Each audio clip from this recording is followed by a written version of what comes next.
So now is the time where I invite you all to open your Bibles, and the topic for this evening is a time to build.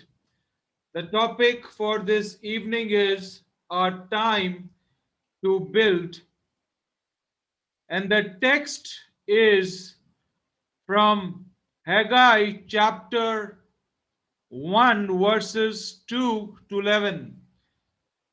Prophet Haggai chapter 1 verses 2 to 11. Chapter 1 verses 2 to 11. So now it goes like this. This is what the Lord Almighty says. These people say the time has not yet come to rebuild the Lord's house. Then the word of the Lord came through the prophet Haggai. Is it a time for you yourselves to be living in your paneled houses while this house remains a ruin? Now, this is what the Lord Almighty says. Give careful thought to your ways. You have planted much, but harvested little. You eat, but never have enough. You drink, but never have your fill. You put on clothes, but are not warm. You earn wages only to put them in a purse with holes in it. This is what the Lord Almighty says. Give careful thought to your ways. Go up into the mountains and bring down timber and build my house, so that I may take pleasure in it and be honored, says the Lord. You expected much, but see, it turned out to be little. What you brought home I blew away. Why, declares the Lord Almighty? Because of my house which remains a ruin. While each of you is busy with your own house, therefore, because of you, the heavens have withheld their dew, and the earth its crop. I called for a drought on the fields and the mountains, on the grain, the new wine, the olive oil, and everything else the ground produces, on people and livestock, and all the labor of your hands. I called for a drought on the fields and the mountains, on the grain, the new wine, the olive oil, and everything else the ground produces, on people and livestock, and on all the labor of your hands. God bless the reading and the hearing of His word. And my friends, my family, as we have always enacted and believed that before we get into an understanding of the Word of God, we have to prepare ourselves, we have to prepare our hearts, we have to prepare our mind so that we have a ground which is without any distraction, so that we can understand what the Holy Spirit is trying to convey to us. The enemy is so strong with regards to the distractions that he would not want any of us to understand the word of the good Lord, and he would bring in the distractions which would draw you away.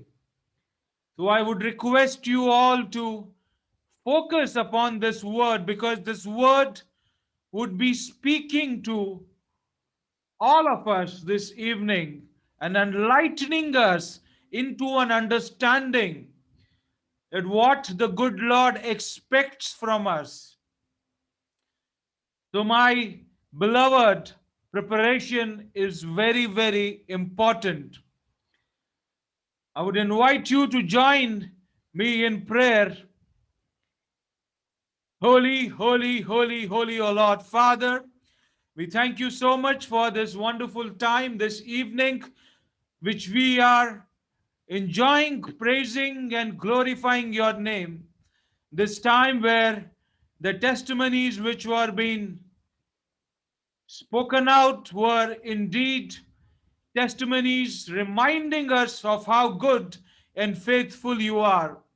Testimonies which have enlightened us that you are a living God who always blesses, who always takes care, who always executes beyond our expectations. Father, as this evening we have gathered together to understand thy word, Father, speak to us, each and every spirit, even those who would be getting connected online through different social media channels, Father. Bless them that when they hear this word, that thy spirit should connect with them, that the Holy Spirit should teach and preach to them. As we know that your presence is in our midst this evening, Father, speak to us. Your children are listening. In the blessed name of Jesus, we pray. Amen. A wonderful chapter here we have Haggai talking about what God expects, talking about what we have to do, talking about that why aren't we receiving the blessings which the good Lord had promised to us. To give you a small briefing about this chapter and about what is going on in these verses, in these texts, as we all know that the children of Lord, the Israelites were being sent into captivity because of the way they were with the good Lord, because of their disobedience, because of their turning their back towards His statutes, towards His doctrines, towards His instructions. The good Lord had been sending prophet after prophet, messengers after messengers to enlighten His children that you are doing wrong and you have to correct your ways. But all these efforts failed miserably, and the good Lord had no other option but to discipline His children by sending them into captivity, by bringing in another force, another source through which the Babylonians would enter into the picture and captive all the children of the good Lord and send them into exile. And here we have seen that this exile which they were into was lasting for 70 long years. 70 long years. And after 70 years, God raises up Cyrus to come forward, and Cyrus releases the children of the good Lord and allows them to go back to their homeland, allows them to go back and rebuild the temple. And thereafter, 50,000 people, 50,000 people, they come forward to go back and rebuild the temple. They come forward to go back to their homeland. And now they have all decided to rebuild the temple. The foundation of the temple has been raised, and thereafter, problems start pouring in. Thereafter, the enemy brings in all different ways to stop the foundation, all different ways to stop the rebuilding of God's holy temple, rebuilding of God's place of dwelling. And when such an event happens, people who all had gathered together to rebuild the temple, who had all gathered together to lay the foundations and build the walls of the temple, they all got disconnected. They all got disconnected with this very agenda of rebuilding up the dwelling place of God. And they went back into their lives. They went back into what they were been doing. More than 15 years passed by, and they were all busy in their own walk of life. They were all busy in what they were doing. That is wherein God brought in Prophet Haggai to go and gather all his children, to go and gather all his children and to enlighten them that what they are doing is not right. They are busy in their own world. They are busy in building up their own houses. They are busy in building up their own businesses. They are busy in building and managing their own day to day affairs. And they have left the house of the Lord in ruin. And they are not bothered to come forward and rebuild. They are not bothered to come forward and rebuild the house of the good Lord. To understand more about what was going on, the reference Bible text for us is Ezra chapter 4, verses 1 to 23. Ezra chapter 4, verses 1 to 23, which you can read in your quiet time to have an understanding of how Ezra, Haggai are being connected and what is going on at the background, that why these people stopped after laying the foundation and they went back into their lives. So, my friends, my family, my beloved, here we see that God raised the prophet Haggai so that he could come and confront all those who had come together on one understanding, on one accord, that they would rebuild the house of the good Lord, that they would come forward. And the good Lord was making them to understand that they have to be careful on their ways, that they have to understand that what they are doing is not the right thing, that they have to come together again. They have to come together again and rebuild his house. The very important thing to understand here is God did not call one, God did not call two or a small community. He did not call few of them, but rather he said, all of my children, all of my children who have come down from exile, you have to do this work together.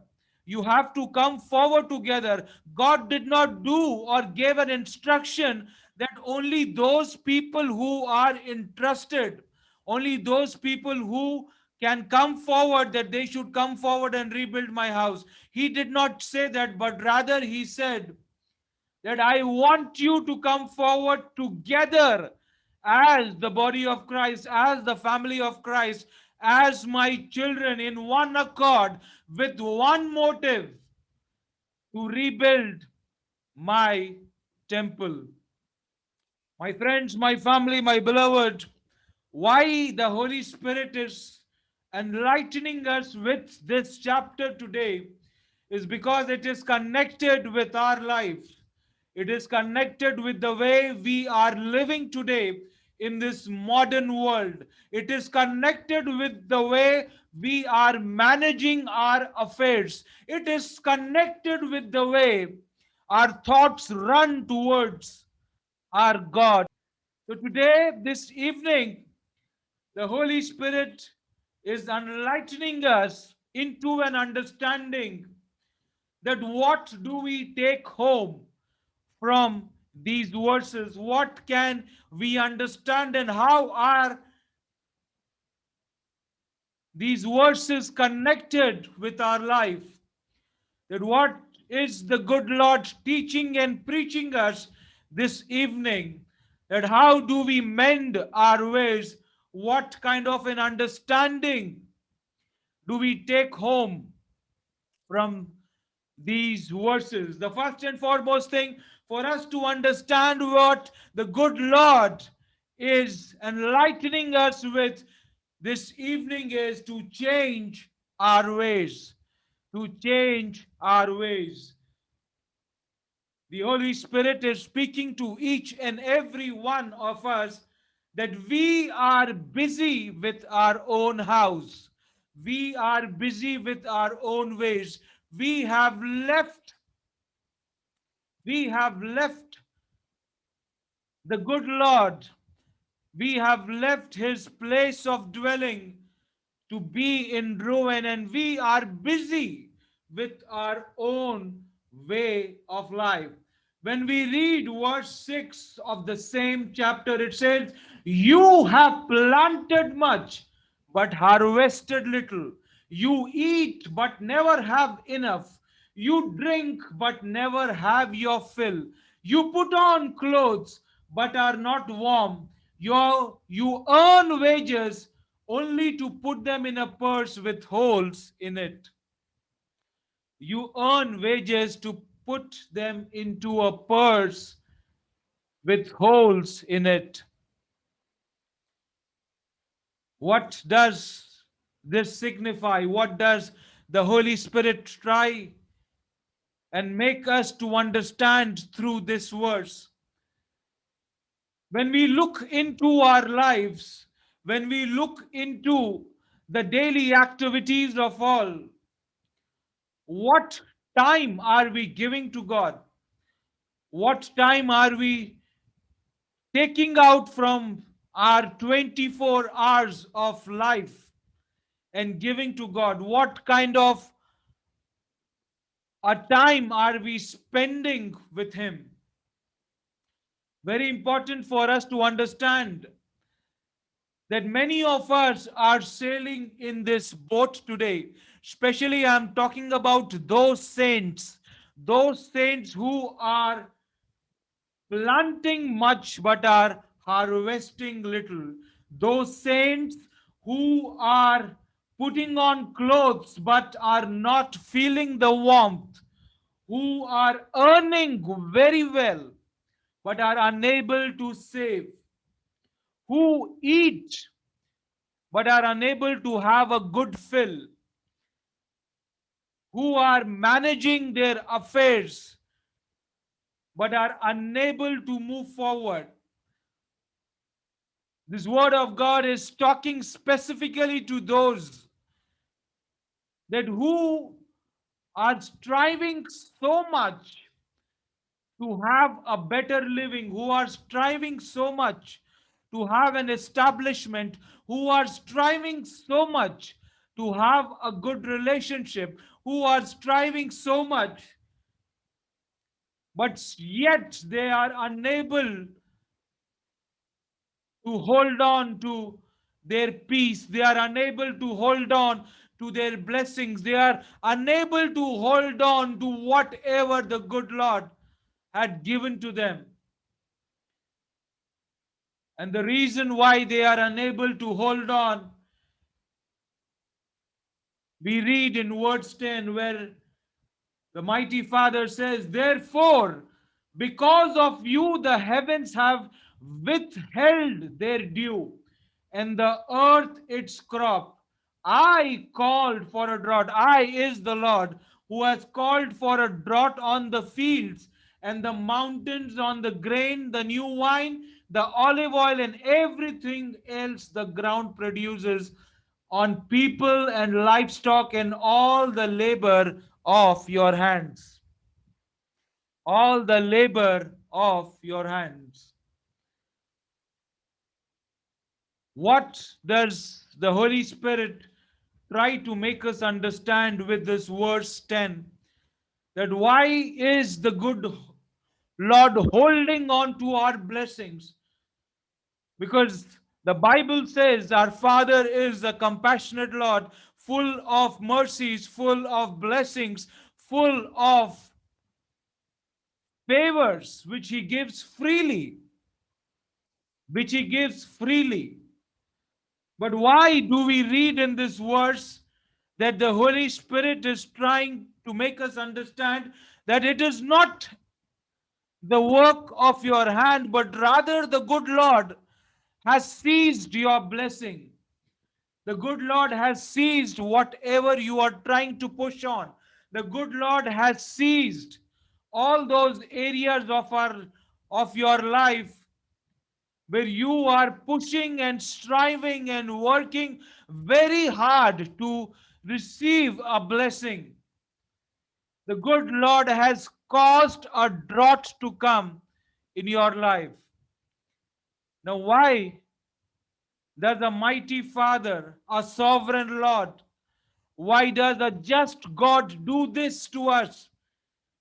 We have to have an understanding that why are we facing these challenges, these storms in our life? Why are we facing this kind of a situation where we have everything around us, but there is no peace, where we have every facility around us, but still we are unable to enjoy it, where we have everything which is resourceful, but yet we are unable to enjoy those resources.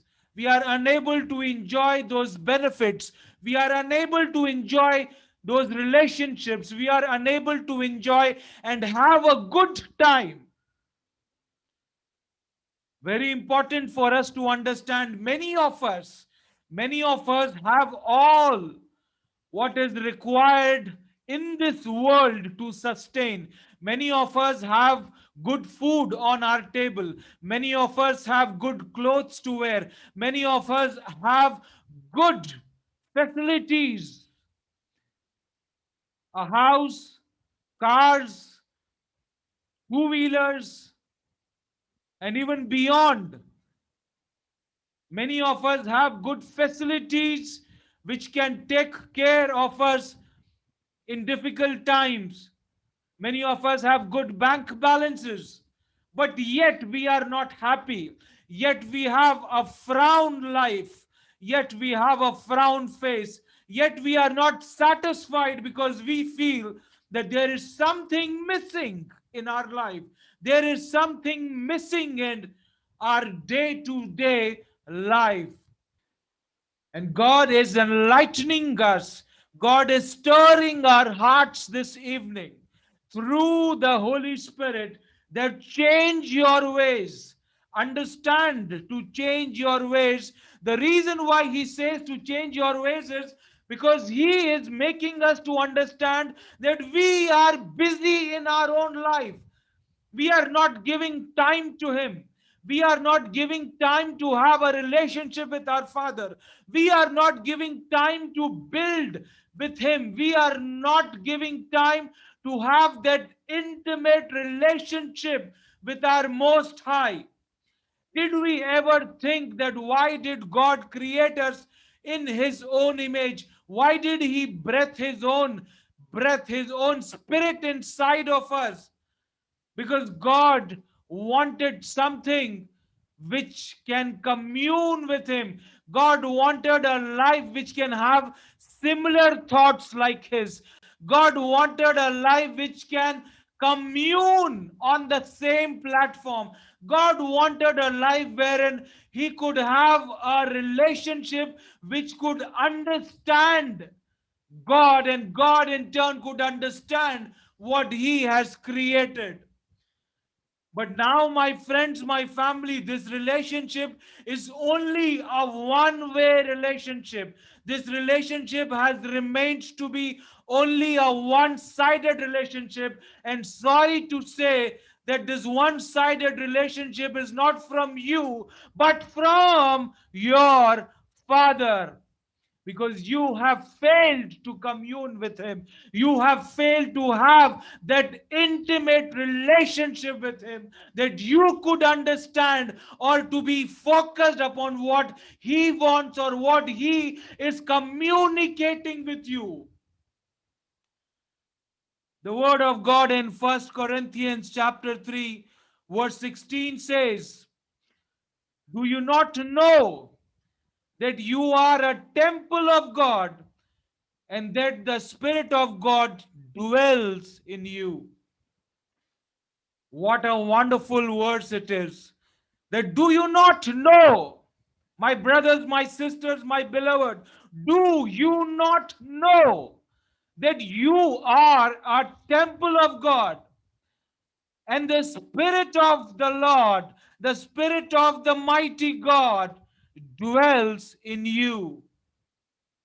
And today, the good Lord is enlightening each and every one that you have to understand and change your ways, because you are destroying this temple. You are destroying your life. You are destroying and keeping this life where the good Lord dwells to go down to ruin. You have left it alone and are busy with this world, are busy with all the materialistic things in this world.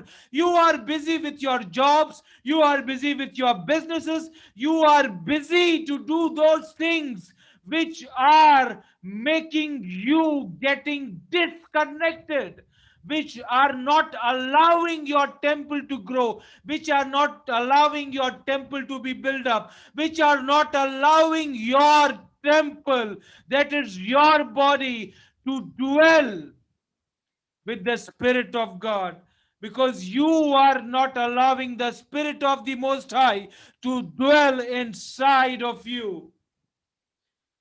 Matthew chapter 21, verse 13 reminds us that when Jesus came down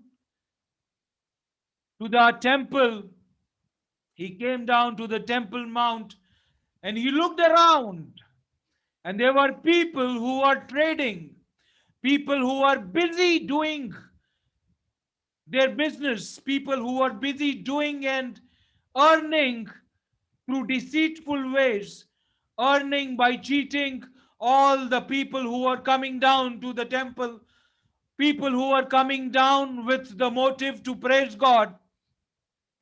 And there Jesus speaks out, verse 13, where he says, the scriptures declare that my temple will be called a house of prayer, but you have turned it into a den of thieves. You have turned it into a den of thieves. My brothers, my sisters, my beloved, understand what the Holy Spirit is trying to enlighten each and every one of us this evening, that our bodies are the temple of the Most High. Our bodies are His place of dwelling. Our bodies are the house of prayer where God dwells, His Spirit dwells. Today, when we are disconnected with Him, we will not enjoy His presence. We will not enjoy His communion. We will not enjoy what God wants us to dwell upon, because he has disconnected himself with us because of our own ways, because of our own ways. Even today, when we go to churches, when we sit down in fellowships, you are just there for the sake of being there. You are just there with another motive, or you are just there to come and pass your time, or you are just there because others are there, or you are just there so that you are expected to be there.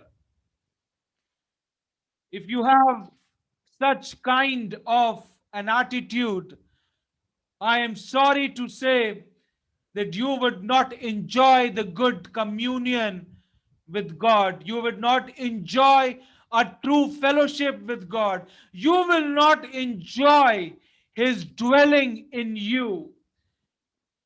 You will not enjoy that intimate relationship with the good Lord. My friends, my family, my beloved, these words which the Holy Spirit is speaking out this evening is not a waste of time. It is not a waste of time, but rather it is teaching and preaching into our lives that we should understand,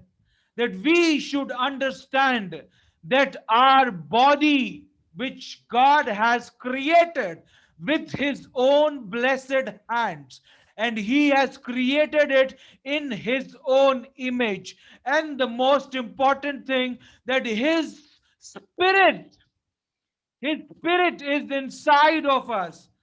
But we are living in darkness. We are not allowing His Spirit to breathe freely because we have overshadowed His Spirit with our own life. We have overshadowed His Spirit by being busy with our own life. Romans chapter 12, verses 1 and 2 speaks to us and enlightens us this evening that therefore, brothers and sisters, in view of the mercies of God, I urge you to present your bodies as a living sacrifice, a holy and pleasing sacrifice to God. This will be a true worship.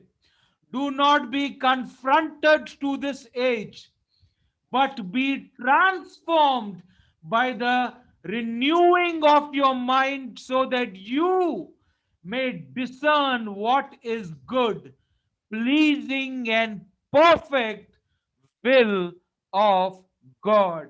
That you may discern what is good, pleasing, and perfect will of God. That we have to be a living sacrifice, presenting our bodies, presenting the temple of God, and to keep it holy, to keep it pleasing, that the good Lord should see into our lives, should see into our spirits, should see into our heart and mind, that we are living a life which is pleasing to God. That would be a true worship to Him.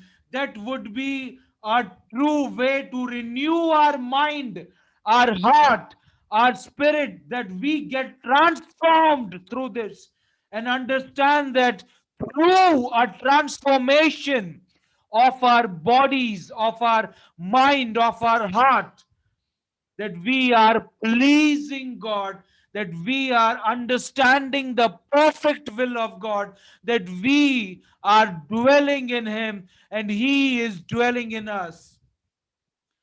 My friends, my family, my beloved, the Word of God says that if you abide in me and I in you, you will bear much fruits. You will bear much fruits. Understanding is very important. Understanding is very, very important. The Holy Spirit is touching us today. Receive it in the name of Jesus. The Holy Spirit is touching your heart, your mind today, and lightening each and every one of us into an understanding on what the Word of God says, that you, my children, understand that you should love the Lord your God with all your heart, with all your mind, with all your strength, with all your understanding, with what all you can gather together, and understand and love Him with everything you have, so that that worship can be a true worship, so that that life can be a life enjoying a good communion with the good Lord, so that your body, Your life can be a house of prayer, a temple where the Spirit of the good Lord can dwell in it, so that your life can enjoy His blessings, so that whatever the good Lord has seized in your life, whatever the good Lord has seized in your life, would come back to you, would come back to you. Going back into our story, going back into our text, when the children of God were in exile, when the children of God were in exile because of what wrong they had done. But though when they were in their exile, God spoke to them and made them understand that after 70 years of discipline, after 70 years of disciplining you all, I say to you that when you come back to me, when you call upon my name, I will answer you.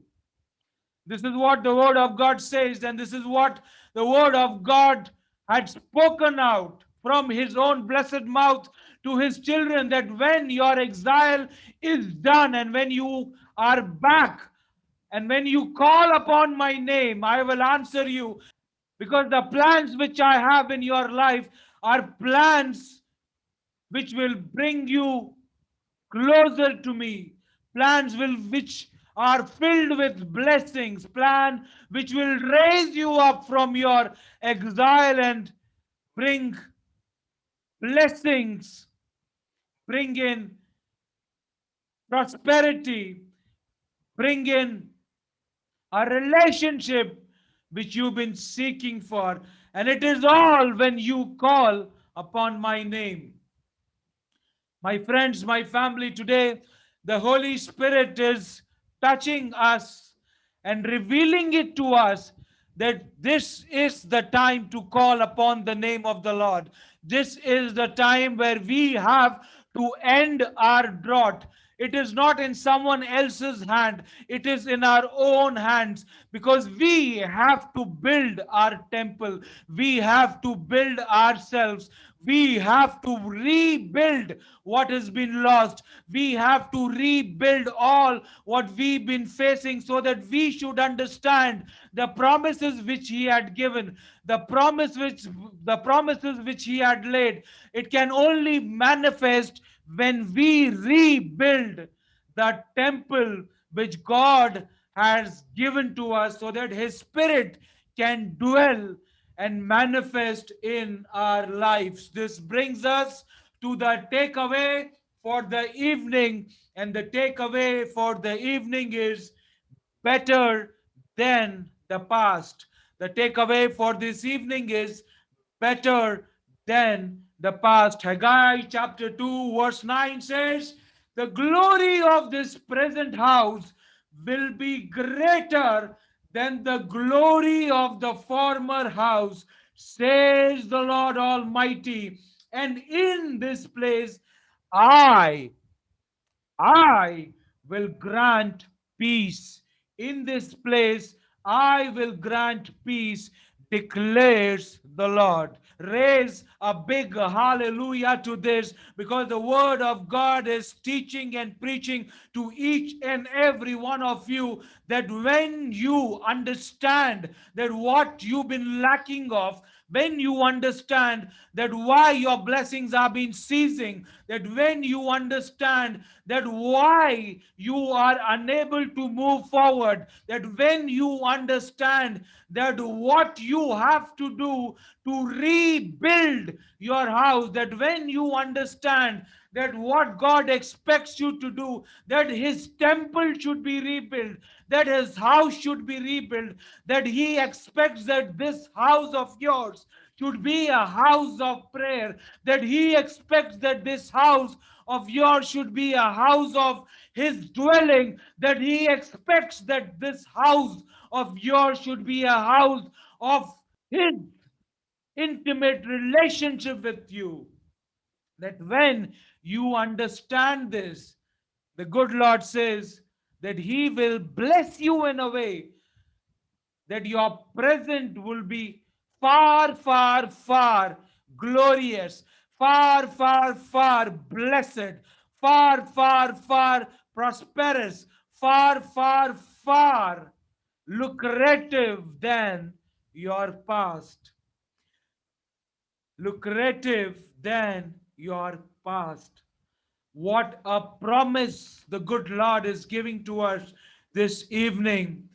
What a promise the good Lord is giving to us this evening, that when we understand to rebuild ourselves, to rebuild His temple, and when the Spirit of His starts to dwell in us, that that glory, that blessing will be better than our former self, better than our former life.